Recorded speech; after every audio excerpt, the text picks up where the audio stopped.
From Tally to Cali, It's time to wake up. Wake up! Wake up! Warchant.com is your ultimate Seminole sports source. And this is Wake Up Warchant, presented by Zaxby's Now here's Warchant.com's Aslan Hajavandi. and Corey Clark.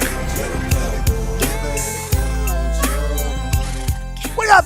What's up, everybody? It's Wake Up Warchant, proudly presented by Zaxby's. Indescribably good. Get you that sensation while it's still around. Oh, man, everything, the Asian slaw, the wonton strips, the golden fried chicken breast on a bun. Put some Zax sauce on it.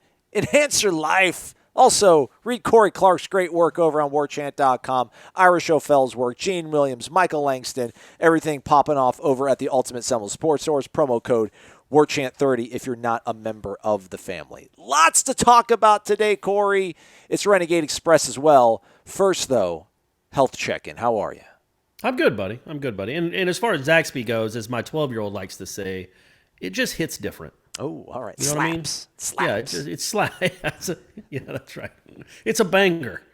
Kids say that too, right? About a song they like. That's a banger. So Zaxby's just hits different. Much to discuss today, Corey. Full, jam-packed Renegade Express coming at you. Also, news of Florida State's 11th game has now been finalized for now. A guest speaker to the team, continuing on the camaraderie that they built on Wednesday evening, which is really what was the story Thursday when we spoke to Coach Mike Norvell and the players. They went on a retreat. I think it was somewhere in Bainbridge. Not exactly sure the details of what the venue was, but this became a real big sort of story on social media Wednesday night and into Thursday morning. Just all these players, at least like a half dozen I can remember, just tweeting about what it meant for them to have that evening on the team retreat and talk and bond and grow close together. Some people might be rolling their eyes at that stuff, and I get it. It just seemed a little bit different. It just the way the players spoke about it, the way they tweeted about it, all of them. It just seemed like whatever this season has been for this program thus far, whenever there are obstacles, they just seem to be kind of taking them head on and pivoting and growing closer together, which is hopefully going to pay dividends, but ultimately is still a big deal, even if it doesn't result in wins, because these players are also human beings. For me, I just like the fact that we saw the way this coaching staff coached the first 3 days of spring before things shut down, and man, they were all over these kids, coaching really hard, very critical, very loud, and I think to be able to push kids like that, kids that have been through what they've been through the last 3 years at minimum at Florida State, you probably also have to show a different side of yourself, and it feels like that was most likely accomplished, if not it exceeded expectations. And that was a really big moment, it felt like, for this program in the timeline that they're on right now. Yeah, and when people hear team building, I've been around college football a long time. Usually it involves water parks or bowling or paintball wars or something, eating a lot of steak at a coach's house. This one was different. Number one, they were in Bainbridge. I don't know how many college football teams have gone to Bainbridge for team building exercise. I have to imagine you can count them on one finger. And for them to do that, apparently sit around campfires and actually tell their stories, that to me was the unique thing about it. It wasn't just let's go have fun and be 20-year-olds and having fun. It was let's learn about this 20-year-old next to you, the one you might be lining up with, the one that you might have been friends with, but it was always surface type stuff, getting pizza, playing video games. Not about their, a lot of 19 and 20-year-olds, especially that come from the backgrounds that some of these guys come from, they have walls built up. They might have some trust issues, and they're not gonna make themselves vulnerable and tell you some of their heartbreak and heartache that's been in their lives. And, Brady Scott, when we talked to him, I thought it was, really enlightening on that when he talked about one. He didn't name the player or what the story was, but he's like, we had a player that stood up and said, he told us a story about his life that he says he had never told anyone, not even his mom. But he felt open enough and trusting enough to tell the other 20-year-olds in his position group this essentially thing that he's never really talked about before. And that means something. That does build trust. That builds trust a lot more than standing on a ladder and falling backwards and hoping a 300-pound guy can catch you. You know what I mean? I don't know. Trust falls are a big deal, man. I don't know. I think it's just a little bit bigger when you divulge something about yourself, something that when you trust the guys around you to take in that information and not judge you for it, but love you for it. Not to be cliche, it's like the time you told me about the guy you ran over with a car in Dearborn, Michigan. You told me that story. Why? And that made me. What are you doing? I don't know. I felt like that made us closer. You trusted me enough to tell me that. Now we don't know if he lived or died, right? Well, again, I don't. I'm sorry. It probably isn't something we need to pivot. Football, Florida State. Let's go. Let's go to football. But anyway, but yeah. So I thought that was a pretty neat thing that they did, that Norvell thought to do. That it was so moving for some of these guys that I don't think it was like a calculated, hey, everybody at 9:15 on Twitter or 10 o'clock on Twitter, start tweeting about how much you love Florida State and it's more than football. I think they genuinely felt that after that. Like Brady Scott said, it was the neatest thing he's ever done. All he'd done before is like bowling. So that to me, man, that's a smart thing to do. Get to know your teammates. Get to know the guys you're practicing with every day and going to play with every day, man. That's you understand each other better when you know your background and you know your story and you open up. It's so much easier to get closer that way. And he's practicing what he preaches, right? And I think he was saying, Mike Norvell, the B and the climb sort of thing he has is brotherhood. So, and it's this was so well planned and coordinated. I don't know if that to some people that might make them feel less about this, but on Wednesday they had a shorter practice. As we documented, Corey missed the first part of the interviews. Mm-hmm. It's fine, though, Corey. We still love you. Good. Thank you. So they had a light practice Wednesday so that they could turn around and have the event they had Wednesday night over, I think it's called what is it called here? I found it. Southwind Plantation in Bainbridge. And then the first comments, in his opening comments on Thursday, Mike Norvell talked about Thursday's practice, which he called the most physical that they've probably had since he's been here. Now, granted, that was, I don't know, they've only had 13 practices if you count the 3 they had in spring. But again, this is a guy that's practicing what he preaches, has a plan, light day Wednesday, special teams, defense, situational stuff. But the real important thing is going to be what we do off the field later tonight. They go and have that event. People go on Twitter. I mean, you got guys like Curtis Fan who haven't played a single snap, talking about how much it meant to them. Marvin Wilson, a guy who is the unabashed team leader, most likely, if you probably ask the kids. And then you turn it up and you practice on Thursday in your most physical practice to date. Like that's a way you start building and stacking days on top of each other and getting these things turned around. So is it going to pay instant dividends? I don't know, but I don't care, man. I want to win games, obviously, but I also want to have a coach, which a lot of people were so excited about. Willie just felt like they had a guy that loved this program, was really happy to be here. I like hearing a coach that has a pretty robust plan for how he wants to affect these kids, not only on the field but off the field. And, that to me, it matters. At least right now when we're talking in August, check us in October if they're in the midst of a 3-game losing streak. But right now in the here and now, and I think long-term, these are the sort of things you have to put together, and they've been executing these things flawlessly, it seems like. Well, it certainly seemed to make a difference and resonate with the players, which is more important than what it does with 2 guys talking on a podcast anyway. Absolutely. But the guys that went to Twitter that talked about how much they love Florida State and it was the best decision of their lives, Marvin Wilson being one, and then Brady Scott obviously echoing that when we talked to him on Thursday morning. That says that it went over really well, and it was something that the players were not accustomed to. And like Norvell said, these guys have been through a lot. Not just whatever upbringing they might have had, but just since they've been at Florida State, they've been through a lot. One guy left them. Another guy got bounced after 21 games and some incompetence that we saw firsthand almost every Saturday. So they're going to have some trust issues. And so you build that up the best you can. You let them know that it isn't all about football, that you do care about them as human beings. And you're not doing it just for show. I think that, like you said, I think most football coaches, not all of them, but most football coaches genuinely care about the people that they're coaching, and you show them that. You show them that they're human beings first, and they're students, and they're not just athletes, and that can really help. That can help. That can be real team bonding. And if you're a team that's together, man, good things happen. When you're splintered or you don't care about the guy next to you that much, look. I'm only pointing this play out because I think it was a great microcosm of everything that went wrong the last 2 years. But when a cornerback gets beat for a touchdown, or maybe he wasn't beat, maybe the safety didn't get over in time, but in the middle of the play, you still throw your arms up in the air. That's not team camaraderie.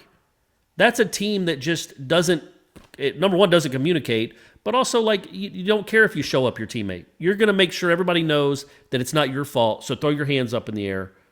I just think that kind of stuff, if you have a team that really cares and buys in and believes in each other and believes in the message and believes in the coaching staff, that kind of stuff doesn't happen a lot. Amen. Amen. All right, good. Hey, we did it. We talked about it. There we go. For the second time. Hey, that's fair. I took a snipe at you. We had audio problems. Sorry, everybody. I just want to make sure you have a clean podcast to listen to that's not filled with crackling. But I digress. The other important news that dropped on Thursday when we spoke to Mike Norvell was that the 11th game has been hammered out. So Florida State will play a full 11-game schedule, or at least they are scheduled to play a full 11-game slate in 2020. It's been replaced by the mighty Gamecocks of Jacksonville State University in northern Alabama. So that is now going on the open week that was situated between Miami and Notre Dame. Week 2, September 19th, which was originally Samford, is now going to be a bye. Ira mentioned it on the boards. This was not ideal. Florida State wanted to get this game put on the 19th for whatever reason. I don't know if it's Jacksonville State's conference didn't want to take a game on that soon, but they opted to not take it on the 19th, but they're going to do it on the 3rd. And it's just, I'm not going to be too overly cynical and wah-wah about it. But, man, what a bummer. Just the way the schedule laid out, we talked about it. You had Tech, you had Samford. You go down and beat Miami, you're 3-0, you got a week off, and then you go play Notre Dame. Sky's the limit. You're feeling so good about things. And then now you have Georgia Tech. You can't even build off it because then as soon as you flip the engines on, you got to bring them to a screeching halt. You got a week off. Then you got to go play at Miami. Then you got Jacksonville State. Then you got to turn around and go play at Notre Dame. Real bummer the way it worked out, but I guess ultimately, I don't know, do the math. What's 50 times 20,000? I guess that's what you're hoping to get from Jacksonville State, and then you got to kick them some money for showing up. I guess this is the best out of a bad situation, really. Maybe that's the most easy way to summarize it. Yeah, and look, the other conferences don't have, or at least the SEC doesn't even have a non-conference game. So if the ACC had just said you're doing conference games only, well, then this would have been a bye anyway. You know what I mean? You wouldn't have had a punching bag in between Georgia Tech and Miami. So you still get one. It's just not exactly where you'd want it, but you still get one. You still get an extra week for these kids to get experience, to hopefully get an easy W, you would think. And then I guess you're just getting ready for Notre Dame at that point. It's in between NC State and Notre Dame as opposed to Georgia Tech and Miami. Yeah, I don't think it's even about the opponents necessarily. It's just like you said, you play a season opener and then take a week off. Like, you've been looking at this. It's going to be a 6-week camp. You finally get to the opener. You really want to get going, and then it's 2 weeks without playing. That to me is the problematic part of it. Not necessarily that it's not before Miami. You know what I mean? I think just a bye in week 2 is not ideal. No. But hey, you do what you can. I pulled up Jacksonville State's schedule on their official website. They only have one football game on their schedule. It's that Florida State game. So this is their Super Bowl. I don't want to open that door. But yeah, you give a team, I don't know, October 3rd, do the math. What, like 8 weeks to prepare for you? It's a little bit dangerous. Man. Come on, buddy. They were 6-6 last year in the Ohio Valley Conference. Go look at some of the teams they lost to. Norvell ain't losing to them. That's how much I trust Mike Norvell. Ryan Parallow's not walking into Del Campbell Stadium. He's not walking through that door. Ryan Parallow's not coming through that door. I think this. I don't necessarily think that that's going to matter. Also, is that like I saw that too, but that can't be right? Like they're going to play one game the whole season. Like, I know the OVC can't, like, that just, if they're only playing one game the whole season, then it really doesn't make sense why they can't play September 19th. You play when we tell you we're going to play. But that just can't be right. I just think maybe they haven't figured out who they're going to play, or maybe they're only going to play a half a season. Well, because isn't that what they thought Samford was going to do? Like, Samford could just play the one game? Yeah. It's odd. It's odd. It's all odd. It's all crazy. Who knows? Who can keep up?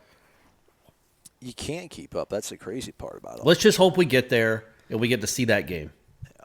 I mean, I'm sure they'll play a game before that, but ultimately, like they're not going to have a full 10-game schedule. This is going to be it's always anyone's Super Bowl when they come and play Florida State. That's a non-conference FCS team, but just thought that was a bit of a bummer. Just the way it would have been slated, it just felt real good. I just kept kind of imagining what if you're 3-0 with a week off and then you go play Notre Dame up in South Bend? Who knows? But that will not be the case. Because, you can still be 3-0 going Notre Dame. Just won't have that. Yeah, you can, and you can definitely be 2-1. Feeling pretty good about yourself, ranked 19th in the country because there's only 50 teams playing. And then also, before we get to the questions, on the off the field, holistic, let's build these kids up front, there was a guest speaker that Mike Norvell teased during his interview on Thursday, and it was none other than Warwick Dunn, who apparently has his own logo. Watch out, Tom Brady. The photo that you retweeted from either Norvell's account or the Florida State football account, Corey, where he had his mask on, had a W with these parentheses around the W. So it was WD, obviously his initials. How about our guy? He's got a logo. He's branded. He deserves to be branded, and that's cool. Norvell didn't tell us. I guess he didn't want to spill the surprise for the players. They better all know who Warrick Dunn is. So Warrick Dunn was the guest speaker on Thursday night.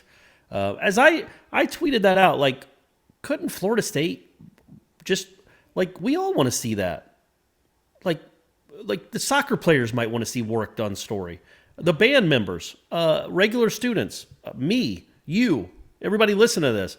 Why can't Florida State record his message and put it on YouTube? Or put it on Seminoles.com. We can all go watch it. I'm invested in Warrick Dunn. I want to hear his story again, especially with, what are we looking at now? 27 years of hindsight, 27 years from when he was a freshman. I think that would be really neat to hear his perspective now, 27 years later. Maybe maybe he turns heel when the cameras aren't around. It's listen, you bums. Yeah, that's probably it. Yeah. Look what we built you. Yeah. Don't you see that it. national championship banner out there? You guys are never going to get close to something like that, the way you're playing. What are you, your starting quarterback plays 8 plays and breaks his collarbone?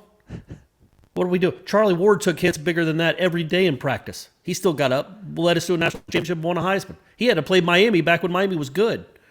That's probably what Warrick Dunn does. I could see that, just kind of just dropping F-bombs everywhere, telling them they're ruining the brand. Yeah. That seems like it. But I mean, I would. Don't you think everybody listening to this knows his backstory? Yeah, but the 18-year-olds and 19-year-olds. No, I was going to go into his backstory a little bit, but everybody knows that, right? Well, I mean, mention it. There's a couple maybe younger generations that are listening to this. Okay, so Warrick Dunn, when he was a senior in high school, his mom was a security guard. Maybe she was an off-duty cop. I think she was a security guard that got robbed and killed. Got robbed at gunpoint and killed. In the line of duty, on duty. I think she was at a bank doing something, but in Baton Rouge, he went to the same high school as Travis Minor. She was shot and killed when he was a senior in high school. He still came to Florida State, but Warrick Dunn had committed to Florida State, signed with Florida State, came to Florida State, but he had siblings that were left at home. I guess in the family members' care or in friends of family's care, but he became their legal guardian. I think he actually did become their legal guardian, but also he became the father figure. He became the parent. So he was each day before he went to school at Florida State, he'd call over there to make sure they were all up for school. And so he had obviously you lose your mom at that age in that way. It's tough to ever get over it. But he still came to Florida State. He roomed with Charlie Ward when Charlie was a senior. Dunn was a freshman. Dunn, they weren't even sure was going to play running back. He came in as an athlete, and they were going to look at him at DB. They gave him a week to play running back. The rest is history. And now he's the single home, the homes that he does for the single moms. I think it's homes for habit. What the heck is that thing called, Aslan? I should know that. It's not. Is it Habitat for Humanity? No, that's Jimmy Carter. But it says Warwick Dunn Charities and it's for Homes holidays. for the Holidays program. Homes for the Holidays. Yeah, that's like I think he's like at 189 or 188, something like that. He's given away or helped give away 188 homes to single moms, and one of them was Deshaun Watson in Gainesville, Georgia. I would guess 15 years ago now. So just a remarkable person. Went through a lot, has overcame a lot, and then became one of the best players in Florida State history, one of the best players in Bucks history, Falcons history, a borderline Hall of Famer, and then a definite Hall of Famer off the field. And that'd be cool to see his story and what he would tell a bunch of 20-year-olds today about his life. Damn right. That's my guy. Let's begin, shall we? First question, Renegade Express, FSU two times. Another day, we're still practicing. #winning. With only 70-ish teams suiting up, there will be way less games to televise. Is there any way ESPN and the ACC Network can parlay this into finally getting added to the Comcast lineup? I stream everything now, but always hold out hope for my Comcast only friends. I don't think that's the way it works. It would be nice, though. Yeah, it would be nice. I was thinking about that today. That we're still there. I think David Teal up in Virginia wrote a story because it was the 1-year anniversary of the ACC Network on Thursday. I think Wednesday or Thursday. What's been your favorite moment of the 1-year anniversary, Corey? I feel like back in September when it was, I think it was Syracuse versus Lemoyne. I believe it was lacrosse, maybe. Okay. Where I just again, though, when those two teams get together. And also, I thought they really took care of us when the pandemic first started with all the great Olympic sports they showed. Like I think the Pitt-Boston College volleyball match was incredible. Yeah. People, I mean, I know I didn't, on display. and I didn't get to see it live. So it was great to see it again because I'll be honest, I don't follow volleyball that closely. I didn't know who won the match. But I was, just completely engaged. It had my rapt attention on it. So Pittsburgh volleyball, Pittsburgh-Boston College volleyball, and then the Syracuse lacrosse. There was also a Duke field hockey game, which was incredible. So they really take care of the people that matter. That was a better commercial for the ACC Network than you've ever done for Zaxby's, Corey. Look at you. Way to sell it. But I mean it when I'm talking about Zaxby's. Yeah, so the ACC Network has not maybe lived up to expectations for at least Well, and also screw them. Okay. Screw them. They can't. But they can't get in Florida. Like in remember, I brought this up like 4 or 5 months ago. Remember when they were always there back whenever it was June or July. Call Comcast. Tell them you want the ACC Network. Tell them you want the ACC Network. And then all of a sudden it became cut the cord. You don't need cable. Right. It's like, oh, so we just gave up. Just gave up. Okay, that's cool. An entire state with the preeminent football program in your conference. And then another one that's won some things in the past too. Don't care. Doesn't matter. Imagine the SEC Network not being on cable and not being on Comcast in Florida. Well, they did you think the same that would happen? thing. Yeah, I mean, when they launched, it was call your cable operator and demand that you get the SEC Network. Those folks folded quickly. Yeah, but no, I don't think people in North Carolina even know that Florida people in Florida still don't get it. Yeah. It might not ever get it. Apparently, it just doesn't matter. Who cares?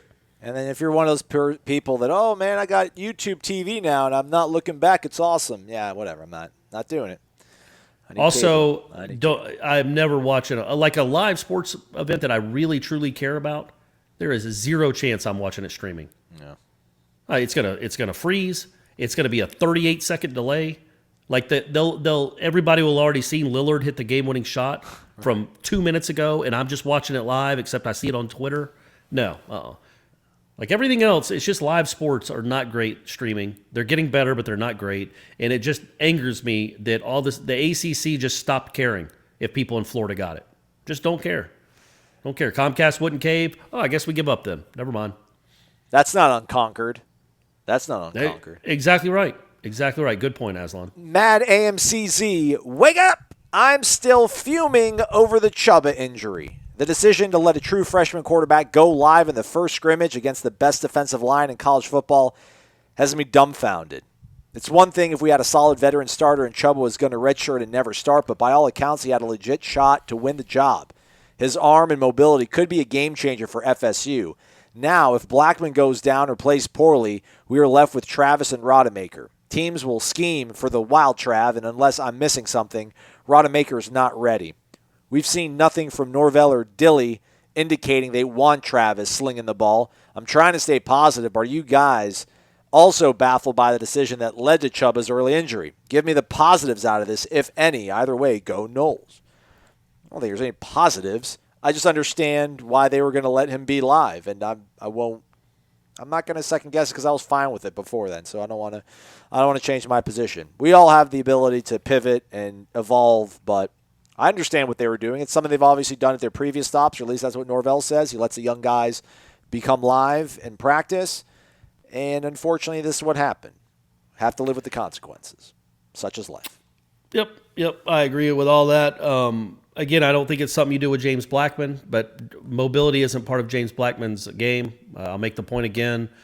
It's one thing to run around guys, 200-pounders from Tucson or 170-pound linebackers in the desert. It's another thing to do it at the college level. You have to see if he can make guys miss. You have to see how he wears contact because he is a guy that's going to get hit a lot, and it's just bad luck. I don't foresee any reason to the first hit he takes at the college level. I don't know that it should be from a Georgia Tech safety or a Georgia Tech defensive end. You want to know that they can handle it. They can avoid contact if they have to. They can run over people if they have to. You don't get that by not getting reps. And Jimbo did it. Jimbo did it with Jameis. Jimbo did it with Ponder. Those worked out okay. It was just now Dan Kendra didn't back in the day, and this didn't. So I understand it. I understand the I don't know if fury and rage is. I don't quite understand that emotion. But I understand. Fuming. Yeah, he's fuming. But I understand questioning it. Especially in hindsight because it didn't work out. But I think with Chubba, specifically with Chubba's skill set, with running is such a part of his game that you don't get better running by wearing a green jersey and everybody patty caking on you. Not at the college level, not initially. Like once you get into the season, obviously, but you got to go live a little bit, in my opinion, to see how he handles it. It was bad luck, but it could have very well happened again in the Georgia Tech game. And then he's out for the whole season. It happened in the scrimmage, and he could be back by I bet, you know what, Aslan, I bet he's playing against Jacksonville State. Ooh, all right. And Jacksonville State doesn't want any part of that. Nope. All right, next question. Noli moly. Yo, that Lundy cat and Dix. Joyner and Smith? Question mark. That's a lot, man. Well, yeah, I'm not doing that. Plus, they're different. They're just completely different builds. Those dudes are. I mean, did you see Lundy? Yeah, he is holy moly! That kid's a freshman. Yeah, true freshman. What's he going to look like after 3 years in a college weight room? He's going to look like Landon Dickerson. He's going to look like Landon Dickerson. There we go. But can move. Yeah, man. Let's slow it down a little bit. But they are excited about those guys, and man, they're physical. If nothing else, from the sound of things, not only do they look the part, but they really enjoy hitting. And isn't that something? That's a nice attribute to have for defenders. We're not going to compare them to Tulvin and LaMarcus yet, but those two guys love to hit too. Obviously, different types of body types, but these two guys are, man, they're just enormous. They just look, not enormous like too big to play the position. They're just for true muscles on top of muscles, and they're true freshmen. Yeah, maybe, what was the guy's name? Jeff Luke, right? No, Jeff Luke was on a whole other planet with his musculature. I guess ears had muscles or whatever, right? That was the joke. Yeah. Something like that. All right. Next Maybe we could get some pictures with them like back in the day with Greg Jones. We can get some pictures with them without their shirts on. Oh. Now you're talking. Me. Come on. Right. Trying to focus. Lake Jackson Birdman. I cannot corroborate any of this, what I'm about to read, but here we go. On Wednesday, John Thrasher's Task Force on Anti-Racism, Equity, and Inclusion held their first organizational session. During that session, a member of the Subcommittee on Historical Legacy clarified with the administration that the committee was able to recommend a formal dissociation between the university and the Seminole name as used for athletics. what are some ways in which FSU can better incorporate the Seminole tribe into university life? A speaker at orientation, a tribal museum. Thoughts? Ooh. Can we punt on this? Yeah, I mean, I don't have a lot of great answers to suggest. I will say that I watched the show Yellowstone. Yes. On I don't know what show it's Paramount. on. I don't know what channel it's Network. on. Paramount. Yeah, Network, but Paramount is. I thought it was on like A&E or something, but there's an actual network called Paramount. There is. It used to be Spike. Okay. Spike.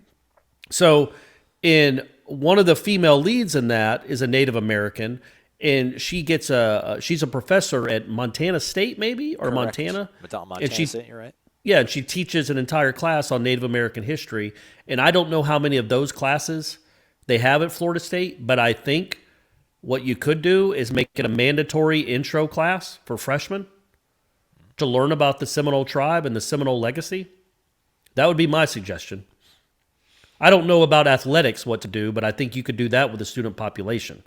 Is make it like a 100 course where there's an intro to the Florida Seminole State history Seminoles or something, the yeah. Seminole tribe, and really know it and get to know it. Otherwise, you saw the thing with the Chiefs, right? That they're going to forbid people from like wearing face paint and Yeah, Florida State did that a while ago. Like they asked people not to wear headdresses and stuff. Yeah, so they're gonna be doing away with that. So they might be coming for the War Chant next. I don't know if they are. I don't know if that could ever be. If they can, the cowbells are still going at Mississippi State. I don't know if they can come and take that from Florida State, but they probably might try to take that from the Kansas City Chiefs, I would think. And I know the Braves, not that we would know this year anyway because there are no fans, they intentionally didn't do it last year in that last playoff game against the Cardinals. They were supposed to have a bunch of foam tomahawks for everyone, and they didn't do that. So there is a train rolling. But again, I think Florida State is in a unique position because they have had such a good relationship with the Seminole tribe over the years, and they've done some things to honor that history. How about, as I was Googling this as you were talking, and boy, I hope this audio is still sounding okay. It's so finicky. Apparently there are 6 reservations in the state of Florida that are Seminole reservations. Maybe take the team out to one of those every year. Like preseason, I'm not talking like IMG for a week, but load the buses up, head down to one of the reservations and kind of, maybe help out around there. I mean, I know they had their projects where they help certain schools in the area, which is cool. You obviously want to help your backyard, Tallahassee, but maybe actually visit one of these reservations and see if there's some sort of volunteer work the team could do like in a day, and then just kind of, create some sort of tradition out of that. So there's actually a synergy, you're going and working hand in hand with real Seminoles, not just people who, dress up as them with football helmets. It doesn't have to be just the football players too. Like there's hundreds of athletes that have Seminoles on their chest at Florida State. All right, that's right. They could all help out. I think you and I just both had 2 really good ideas. Yeah, there you go. You're welcome, Lake Jackson. Why aren't we on that task force? I don't know, man. I don't know. Eskimo Randy with the extra eligibility rule, which this dropped on Wednesday, that basically no matter what happens in 2020, you won't lose a year of eligibility. Which is just, that's crazy. I mean, that is something. With that extra eligibility rule, how excited are you guys to still be discussing James Blackman through January 2023? Exactly, man. He's going to be a junior next year, too. And Chubba's going to be back from his collarbone, and it's going to be another. And they got the what's-his-name kid coming in, Altmaier. Yeah. So, it's going to go on in perpetuity. I'm trying to remember a time in my life where James Blackman was not in a quarterback competition. I think Brady might have been 3. It just seems like it's been going on for the better part of a decade. Like it's like pre-Blackman, post-Blackman. I can't think of my life before James Blackman quarterback competitions. That'll get to go on for another 2 years, apparently. That's a whole can of worms, man. I mean, I get it, I guess. I would have waited to see how this plays out first. Like, so you're telling me that, just name a person. Can stay for another year? Emmett Rice. Yeah, Emmett Rice gets to come back again. Are Devontae Love-Taylor or Miko Dotson, they all get to come back and play another year? Yeah. I mean, hey, that's awesome. That's cool. I just don't quite see if they actually do play, if they pull this thing off, and it's still an if, folks, but if they do pull this thing off and play 10 or 11 games, and then they didn't use up any of their eligibility during that time, how are you going to have 100-man rosters? Like, are you going to let them get unlimited scholarships? So it's a look. I guess that's best for the student athlete, especially if they don't feel like they got a real final season. And even more than football, like think about the soccer players at Florida State. Yeah. Like they have nothing to play for because the NCAA said their championships are moving to the spring, but Florida State's still going to play soccer in the fall, and so is volleyball. But if there's no NCAA championship to aim for, then yeah, I get that. Like I guess I get it with football too. So never mind, nix all that. Sorry. Well, it sounds good, but then economically, when all these athletic departments are going to be coming off the leanest, roughest revenue-generating year in their entire existence, the fact that they're going to have to keep maybe 15 more football players on scholarship, that's going to hurt. That's going to ding the budget. But, I mean, that's what it sounds like would happen because that's what they're doing with baseball, right? Like when baseball and everybody lost all their eligibility, it's like, yeah, you can stick around and we'll increase the scholarship limit, which sounds good, but you still have to pay for it. It's like, well, thanks, NCAA. It's like, you increase the salary cap, but you still have to pay the salaries. Well, and I don't know, and they did. I don't know. I don't remember. I don't think they increased it much, if at all. They increased the roster size, so you could split it up more, like instead of. Oh, okay, I got you. I guess it was. I think it's usually 32. It became unlimited, so you could split it up. You just have to be more of a capologist.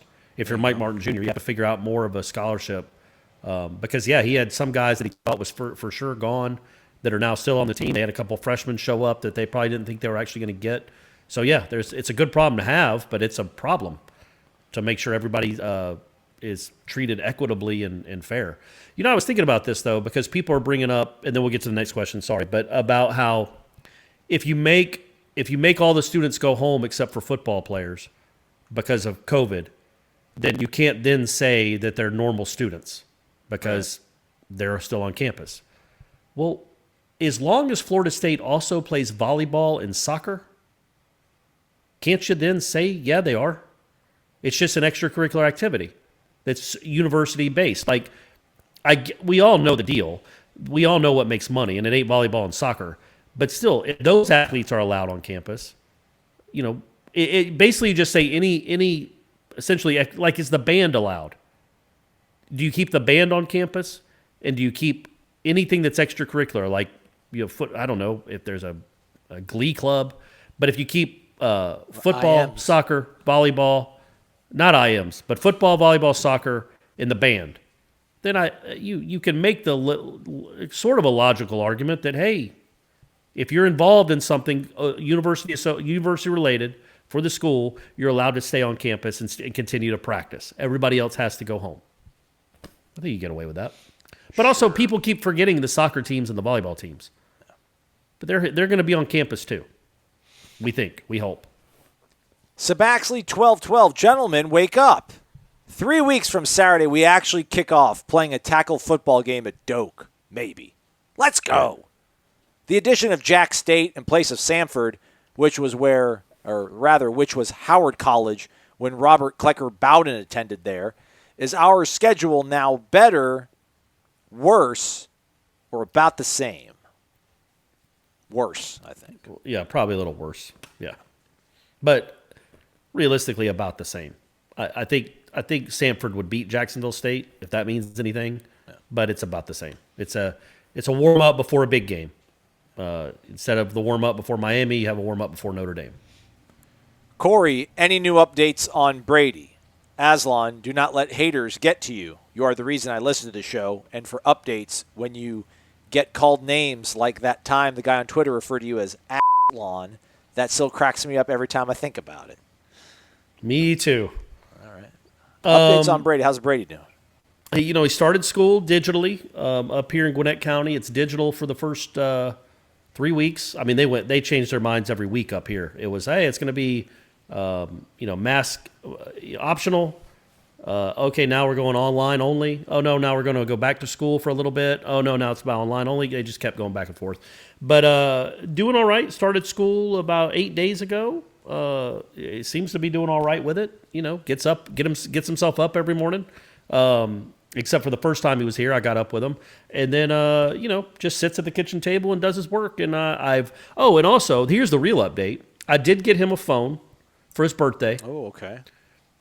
And Stephanie showed me this app you can get called Secure Family, where I can turn off his internet anytime I want. I can limit I can restrict certain websites. I can restrict certain. There's filters, like violence or gore and nudity. So you're like Vladimir. You're like Vladimir Putin over there, just controlling the internet. And it's awesome. The people that said it was a great deterrent, like it's a great way to punish a kid, man, I had no idea. Like, he never behaves better than when I threaten to take his phone away. Sticks and I've already carrots. taken it away. I've already taken it away once. So it's awesome. It is a great tool for that. Who knows if he's already figured out a way to get around my app, and who knows what he's looking at. But I know that when I threaten to take that phone away, his mouth stops running. So I like it. It's been great. I got to get his mom into accepting it. She's been hesitant, but it's working well over at this house. Get on board, Shannon. Tighten up. Next question comes from Bourbonole. There we go. Bourbonole. Bourbon. O-L-E.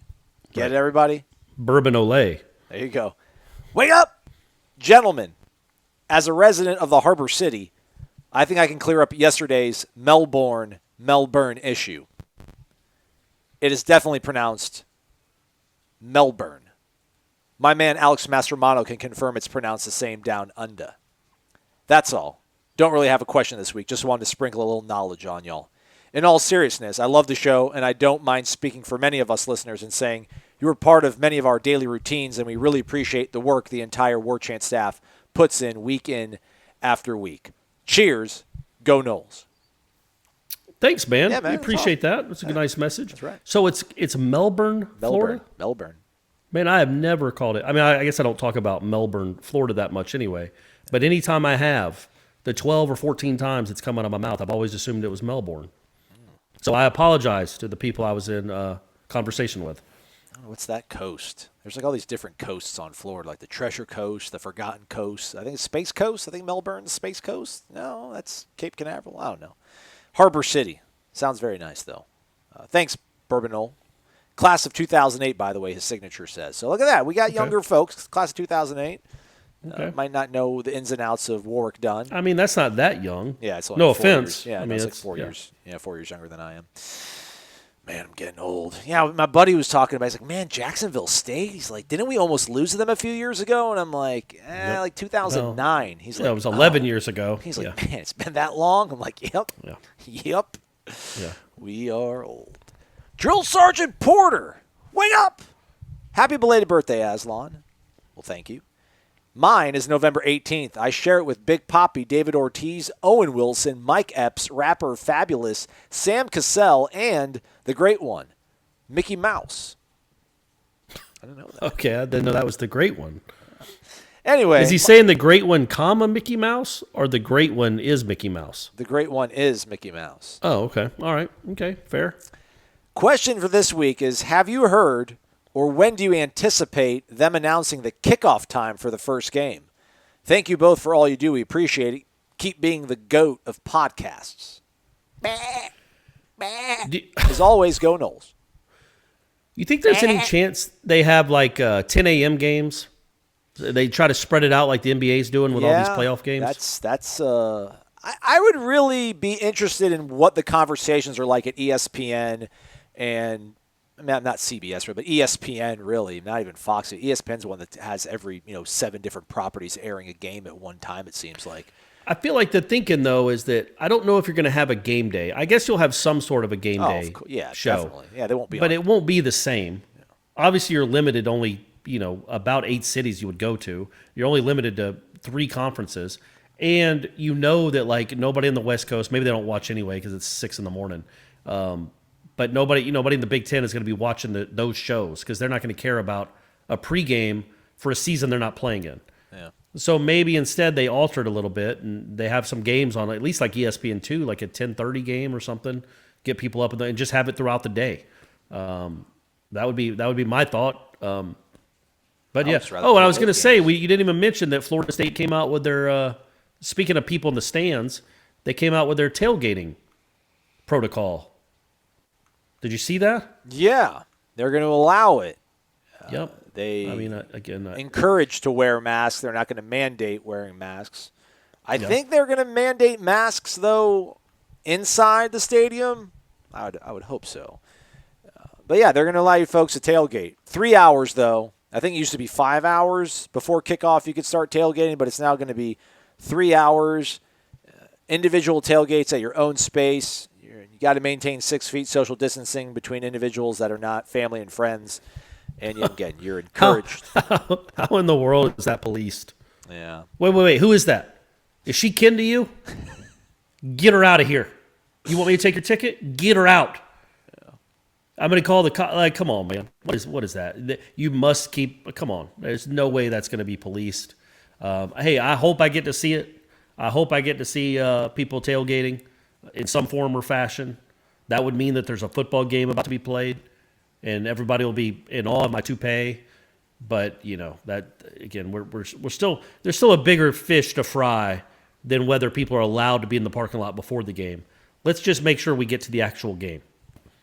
There are just so many questions I still have about so many important things, and the fact that schools keep talking about, hey, we're going to go to paperless tickets only. I'm just like, I know it's what? Well, meanwhile, like NC State just shut down their campus again, but they're going to keep the football team going. They're going to keep sports activities going, which includes soccer and volleyball. Like I said, North Carolina, I think, took the day off.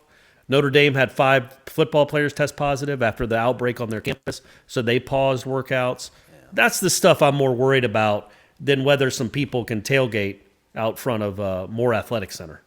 Though at the same time, or in the intramural lot. Yeah. Though at the same time, I guess maybe you should feel very valued that they're really, Seminole boosters are very much in tune with keeping everybody happy. They're doing everything they can to get as many people into that stadium and to allow them to experience a game day as accurately or as the fidelity that you would want. So I guess you should feel a little bit special about that. Again, I'm concerned about other things, but we won't go into all of that. Yeah, I haven't heard the kickoff time on that game. I haven't even looked. I don't even know. I mean, shoot. September 3rd is like the first week of the season. Like Southern Miss and South Alabama, I think, play each other. Mm-hmm. And I don't really know what other games are going to go on that first, September 12th, because, the SEC's not playing until what, the 26th or whatever? They're playing somewhere in the 20s? Right. Yep. 26th. So Florida State, Georgia Tech, that might be a premier game. I was about to say that might just be a sleepy noon kickoff. That might be a game that they just roll out there. Hey, that's where game day's coming. Game day's coming for the Florida State, Georgia Tech game. Oh, man. Yeah, it's going to be great. Warpath Knoll, apparently he joined, says Friday. Oh, join the future. Welcome. Yeah, Warpath Knoll, second ever post. Wake the blank up. He put 4 ellipses there, or 4 dots between the and the up, and there's like 7 A's in the wake. I don't know how to pronounce that, Warpath Knoll. But anywho, based on what you were seeing in camp, we haven't, come on, Warpath. We haven't seen Stop reading there. Yeah. All right, next question. Big Steve, I'm just kidding. Based on what you are seeing in camp, do you think that the team as a whole has gone significantly stronger, or do you think that they will still get pushed around as in the last few years? Side note, Corey, I love your motivational endings you have been adding to some of your posts. Keep them coming. Aslan, the haters just hate you because they ain't you. Well said. Deep. Dude, your sign-offs. Folks, again, Corey live transcribes every interview that's going on every day this team has media availability. And at the conclusion of it, I don't want to put more pressure on you, Corey, but now I did, sorry. He just has these really incredibly wry, uplifting, humorous, yet heartwarming send-offs. And hey, why don't you read one? Just go pick one and read one. Give them an idea. Give them a taste of what they're like. So much pressure. Because I write them in the moment, and then I actually forget I do them until it's time to wrap up another interview session. Okay, well let's do the one from yesterday, the one from Thursday. Okay. After hammering out, I don't know, 23,000 words, Corey signs off with, "That's a wrap on Brady Scott. That's a wrap for today. Hope you guys enjoyed it. Not a ton of football talk, but that team building stuff can really be beneficial, and it sounds like the last night really resonated with the players and coaches. So that can only be a positive. As for you, why don't you go do some team building of your own today? Go build your own campfire. Go open up someone close. Tell them how you feel, what drives you, what inspires you, and then try to make a difference in someone else's life. We only get one chance on this, Rock. Might as well make it last and meaningful relationships while we're here. Am I right? So go make it happen. Go build a team for yourself. As long, of course, as you stay right here on warchant.com for all your FSU football content needs. We have it on lock. No need to go anywhere else. Thanks for stopping by. We'll see you tomorrow." Look, folks, you're just not going to get that on any other site. Slow clap. Slow clap. You're just not going to get it any other site. So when you can try, you're going to be disappointed. Okay, are they significantly stronger? Don't know. Yeah. We're assuming they are because this, just from the gains that they talk about, just really honestly through the offseason and all the talk from the people tweeting about that, the players tweeting about it. But as far as seeing it in person, we haven't gotten to because of the pandemic. Yeah. So we would be able to speak on that better, but then this happened. So we'll all know September 12th. You know, we saw in the spring Emmett Rice. You know, I think you were saying that he looked noticeably bigger. Tamarian looked bigger. Tamarian for sure. Does look like just an some of the linemen definitely looked bigger. Cooper looked smaller. Dude, Cooper, the clip from him. This is the second time they showed a clip of him going through like a line of dummies, with just slapping hands, moving around. He's moving so fast. Odell Hagan said he had a chance to be unblockable. Yeah. Which Odell never gives. He barely gives compliments to like Jernigan. Right. So for him to say that about Cooper really tells you something. Like, this is a kid that's been like, what does he say? He was 300 pounds when he was 13 or something. Oof. And he was 400 pounds in high school at some point. So he's just always been incredibly obese. Been a good football player, but incredibly obese. Now he looks like a normal football player. He's always been the biggest kid on any football. I don't even know he's the biggest kid on the team anymore. And he's never been able to say that probably since he was 4. But he might have uncovered something, man. I mean, he lost it's like he had been holding what would that be? A 9-year-old had just been strapped to his body for the last 3 years. And he just said, you know what? I'm tired of holding this 9-year-old, this extra 65 pounds. I'm just going to toss him away. Oh man, I'm a lot quicker now. I can move. Now these guys can't block me. I'm actually quick. Like that, we already know he was strong and he was quick for his size, but he was still 380 pounds. Well, now he's 330? And you're right, man. I saw that video and it's explosive. Who would have ever thought that you'd say that about Robert Cooper? I'm looking at the spring roster. I don't have because I have the hard copy in front of me. I don't have the current roster pulled up, but I don't know, is Christian Meadows still out there? I thought Christian Meadows DQ'd, but he's listed at 336. That's the only person that's heavier than Cooper's 336. But like Cooper's like in the neighborhood with other guys now. You know what I mean? Oh yeah, no. I'm just saying it's to underscore your point, man. Yeah, he is. Yeah, it's not. I mean, 390. He's 390 pounds is just too much. All right, Big Steve-O 22. What is up, fellas? As always, loving the content. Corey, you are killing it transcribing the interviews in real time. How difficult is it? You think you would have struggled during the Jimbo era? Oh, I did struggle during the Jimbo era. Man, look, I didn't have to transcribe during the Jimbo era, but going back and trying to quote him was an impossibility, man. You'd have to listen to the same quote 7 times to figure out exactly what he said, when the ellipses was, when he lost his train of thought, and it was really, really hard. But no, I would not have been able to do it. It would have been impossible.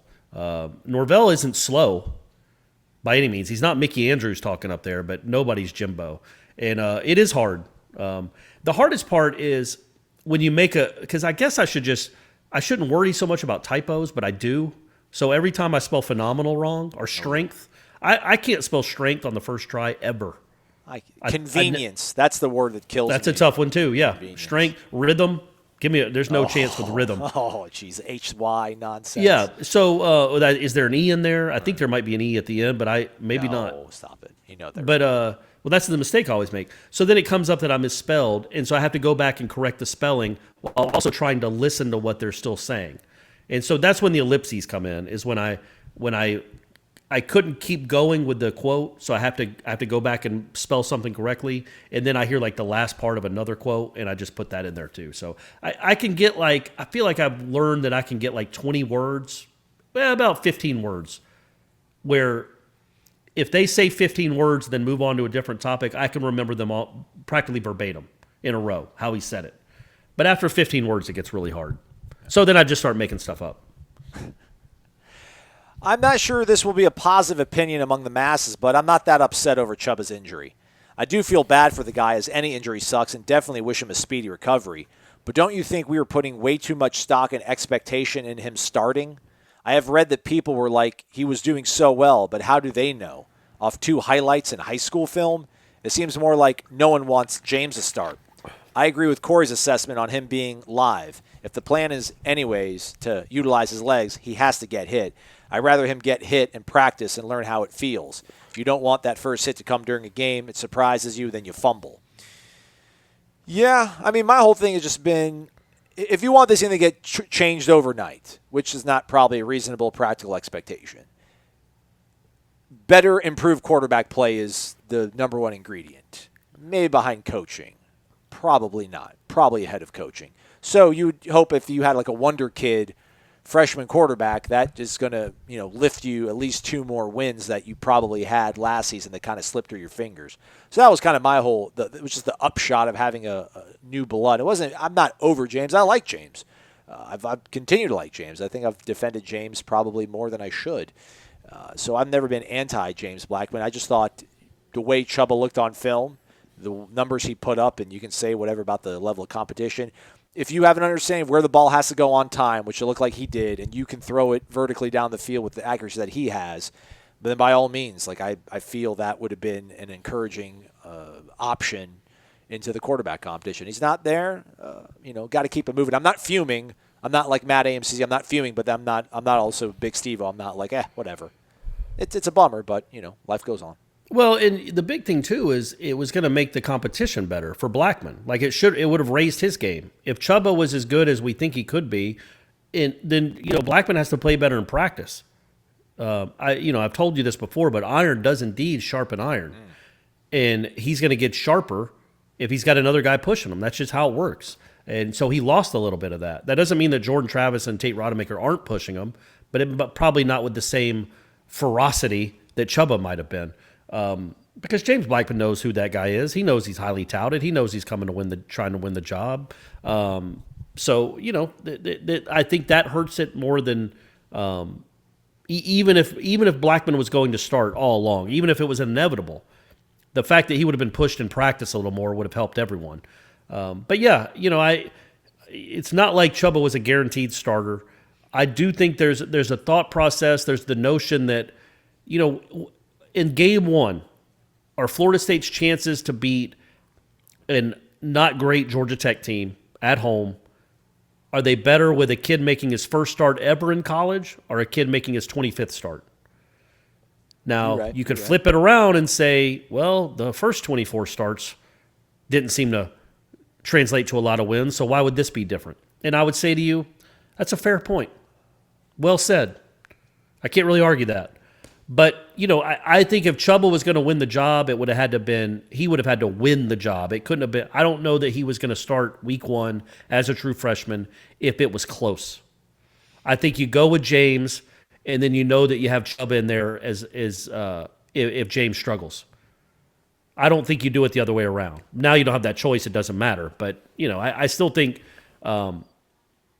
that the odds were, again, when I say odds, I'm talking about, I think I had it at 51-49. I think I the more I think about it, I think it was probably 60-40, 65-35 that Blackman was probably going to start the opener, no matter what. Unless Chubba was just an incredible runner. Like, history. Like, what if he ran for 150 yards in a scrimmage? Then all of a sudden, oh man, okay, this translates. We're not going to keep this on the bench. He's got to play. But instead, he broke his collarbone, like I did when I was 8. Big Steve 22 also adds that he loved Brady Scott's comment that Coach Alex Atkins is not nice. LOL. Yeah. As always, go Noles. Yeah, I'll be writing a story on Alex Atkins because there's been a lot of quotes about him, and he's a very popular coach. Among the Florida State fan base, a highly talked about coach because of the position group he coaches, and hopefully he can turn that around. But yeah, I thought that was very illuminating. Brady Scott, you could tell. I think he appreciates Alex Atkins. Mm-hmm. He seems to, but it's not fun out there. Right. And I don't, and it's different. I don't think it's Rick Trickett hat whipping kids. He's not. I don't think Alex Atkins is like putting boots in asses or anything. I can't say that, can I? Change that to butts. But he's not. I think at Brady Scott, what he say? He's like, I'm still. He go. I'm all I'm trying to do is get a good job from him. And he goes, I think I'm still looking for my first good job. Yeah. Like he's not just blindly handing out compliments. He expects you to do it right, and when you don't do it right, every little detail. He tells you about it. And again, I thought that was another point that Brady Scott was good today now, as it turns out, because I'm talking about this too now. He talked about so many people think that it's all about strength when it comes to offensive line, and it's about footwork and technique. And he goes to the minute detail about hand placement, finger placement, footwork. He goes, that's how you block people, not strength. And he goes, I never really thought about that until Coach Atkins got here. Yeah, so getting off the ball. Everybody thinks getting off the ball is what it takes to block people, but no. He talks about the details. Yeah, he brought that full circle to the whole coaching staff. He goes, that's all they do is talk about details. How you do one thing is how you do everything, and they apparently live that life because Alex Atkins isn't just giving out compliments. Well, that's the thing too, right? We heard James Blackman talk about it in the spring. And then Brady Scott talks about it. Say what you will about this team, what they've been through. None of these guys, they want to be coached hard. And I don't know if that's... Some of them, right? Like, we don't know that all of them do. I think the guys that matter do. Yeah, I think, and I don't know if that was the standard the last 2 seasons. So... Well, it wasn't. So good things. Gator 188, we got 2 left. This is the infamous or the famous. Yeah, not infamous. That implies negative. Yeah. G. Gator Kirk. By the way, I got into such a heated argument with my ex-girlfriend's mom. When? We were playing, is it categories? Sure. It was some game where it was whatever you had to roll, and it was like initials. So the initials were like, I'll try to think of somebody. BP were the initials. All right. And the category was notorious person. All right. And she put Brad Pitt. And she put somebody else. She put somebody like Brad Pitt. And I'm like, no, he's not notorious. And she goes, no. Yeah, she goes, look it up. It means notoriety. He's famous. Notorious is the same thing as famous. And I'm like, well, if they wanted to just say famous, they would have said famous. Notorious implies they did something wrong, like they're known for something bad. Like, name someone. Billy the Kid was a gunslinger. You can't say that Brad Pitt is notorious just because he's famous. And I think we ended up she stormed out of the room, and my ex-girlfriend was really mad at me. And I'm like, but she's wrong. And that's back when Corey could not just agree to disagree. Like, why would I think as a 19-year-old that needed to be an argument? I could have just said, all right, hey, that's a great answer, Penny. Brad Pitt. That's great. He is notorious. But anyway, go ahead. Sorry. Wake up, wake up. Persian Prince and the Bulldog. Appreciate you all finding out the name of the device you use is called Catapult. Just goes to show how professional you are to follow up. Right. Well, we'll answer blindly off the hip with whatever. And then the next day or two, we might get back to correcting it. Love all the excellent coverage. Just over 3 weeks until the first game. Really believe the defense will be improving to the caliber that is expected at FSU. With a slight improvement in the offense, we are going to be on the right path.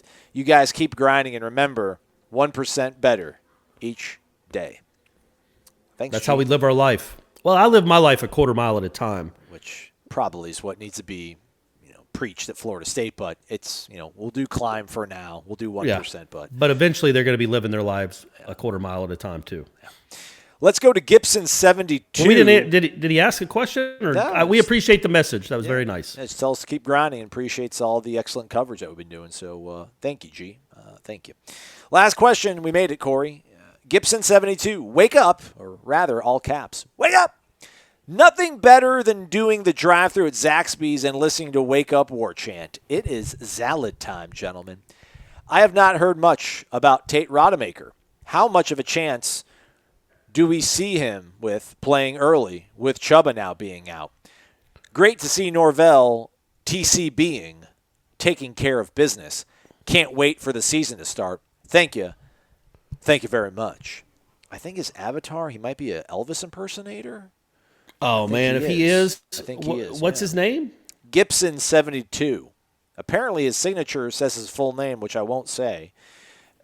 Colonel, USAF. So he was in the Air Force as a colonel, class of 94. Okay, all right. Walk it back. Walk back whatever you're going to say, guy. No, I wasn't going to say anything rude. I was going to say if he really is one, I'd love to know that story. Okay. Like, if you're listening to us, Gibson, I assume that's probably his last name, I would guess. It is correct. It is. But if you, then I want you to tell us the next time for next Renegade Express, like how, if you really are one, how you got into it, where you play. Are you like the 50s Elvis or the 70s Elvis? All that stuff. Because there's different ones. There's like the Las Vegas Elvis. Yeah, he's the Florida State logo Elvis. Like the mutton chops, shaggy hair. So Got like it. 70s. Got it. 70s Elvis, right? Yeah. Yeah, that was getting near the end Elvis. Is there a Hard Rock Cafe in Atlanta? Yeah. That's where his avatar is. He's on the stage there. Oh, nice. Stephanie and I went to the Hard Rock, and I hadn't been to a Hard Rock, I think, since they were popular, like since Bruce Willis opened them way back in the 90s. That's Planet Hollywood, right? Oh, yeah, that's right. Okay. But that was probably the last time I was in any of those type of restaurants. But we went and saw the Foo Fighters at Turner Field, and then we're going to walk a little while to try to get an Uber because you just couldn't get one. The rates were like $400 right after a concert. So we just started walking back to the hotel because we got a hotel down in Atlanta. And eventually, by the time we were like 0.8 miles away from the hotel, and I'm like, you know what? It just doesn't make sense to do it now. And it still says they're 17 minutes away. So let's just keep walking. We ended up walking like 3.5 miles, and we still were hungry. So we ended up going to a Hard Rock Cafe in Atlanta and eating at like 1 a.m. in the morning, 1 a.m. Great story, Clark. You're welcome, Seriously, everyone. Come on, Corey, man. Hey, they're not all going to be great, but I thought, Stephanie likes me to mention her, and that was the only way I could shoehorn her in.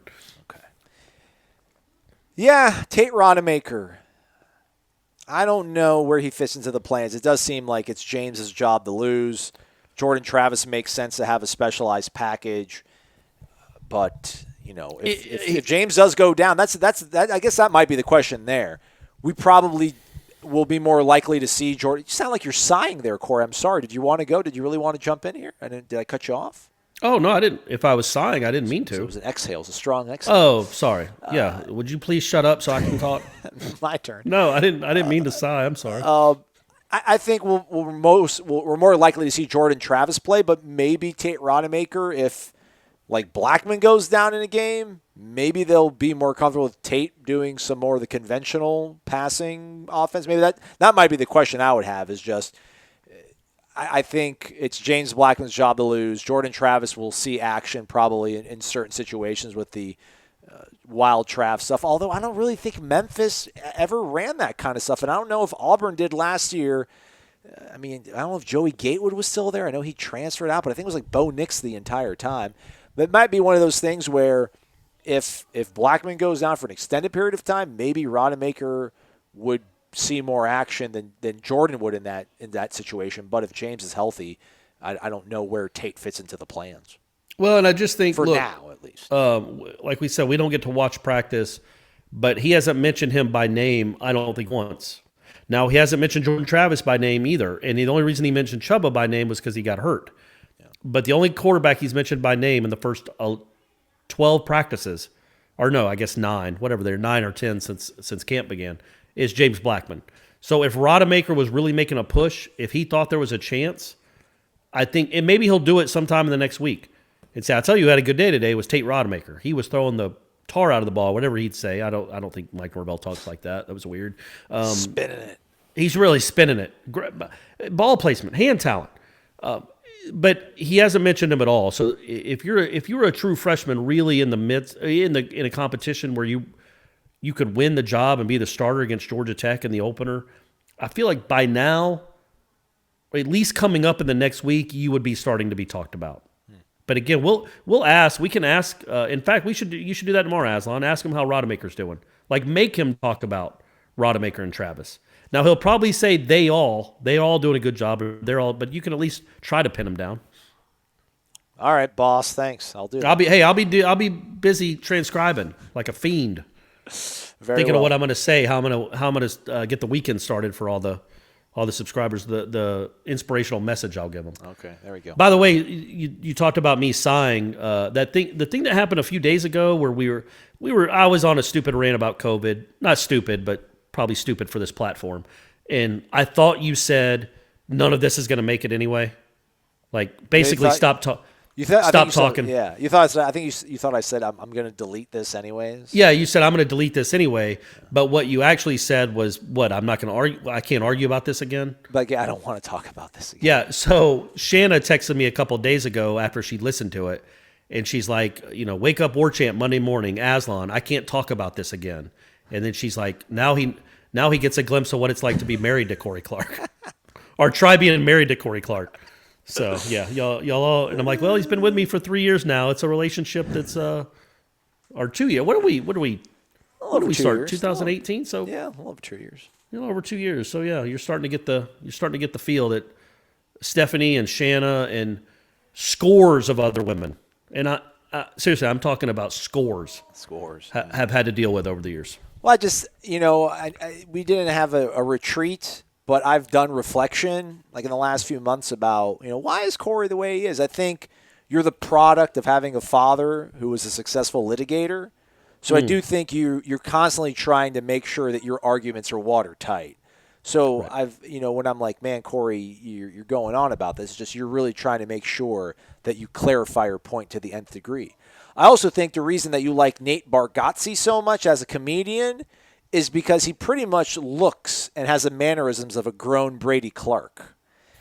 And let's hope. I would like if Brady was that chill. If Brady could be that chill, it would be awesome. I think he'll get to that point. And then I also think it's good that you're with Stephanie, because I do think Stephanie is like a poor woman's Julia Louis-Dreyfus. And you have a big crush on Julia Louis-Dreyfus, and now you have Stephanie. So everything in your life makes sense to me now. So I don't know where that last part came from at all, but I can promise you she is not going to like being called a poor woman's anyone. It's Julia Louis-Dreyfus, though. I mean, if someone called me a poor man's, there's no Persian heartthrobs out there. So, I don't know, like a poor man's Dari Noka. By the way, Dari Noka, he's Persian. I'd be like, that's fine, I'll take that. That's cool. But we'll see. It'll be a good litmus test, because I'll ask her. Stephanie missed the cut on Seinfeld by one person. I'm just glad you didn't say a poor woman's Shanna, which is what I thought you were about to say, and I was like, are you kidding me? Come on. Yeah, good. You're better than that. You have more couth than that. I mean, Shanna walked away from the Clark name. Come on. What in the world was she thinking? Seriously. Every day. She's got to look in the mirror. Yeah. I'm sure she hates her life now with her fireman husband, who, by the way, is an awesome guy. I want to get that out of the way. I like him a lot. He's a great stepdad to Brady. He's an awesome guy. There's the Clark litigator coming out again. It's coming out again, but it's true. Ryan's a really good guy, and I like him a lot. All right, we're going to reconvene on Monday for your listening pleasure, but do stay connected to warchant.com. We'll have all the reaction after we're assuming is going to be Saturday scrimmage. On warchant.com, we'll have Corey doing his thing. And then also, obviously, today on Friday, after practice, everything going down, we'll have it available for you on the website. Thanks for listening, everybody. He's Corey Maslan. Thanks for listening to Wake Up Warchant, probably presented by Zaxby's. Indescribably good. Finally, an answer to the age-old question, which comes first, the chicken or the egg roll? Easy. Just eat whichever one's closest. The Sensation Salad and Filet Sandwich Meal are back at Zaxby's. Both feature our famous hand-breaded chicken, crispy wontons, Asian slaw, and citrus vinaigrette. And each comes with its very own egg roll for a limited time only at Zaxby's. Order ahead, drive-thru, or get it delivered.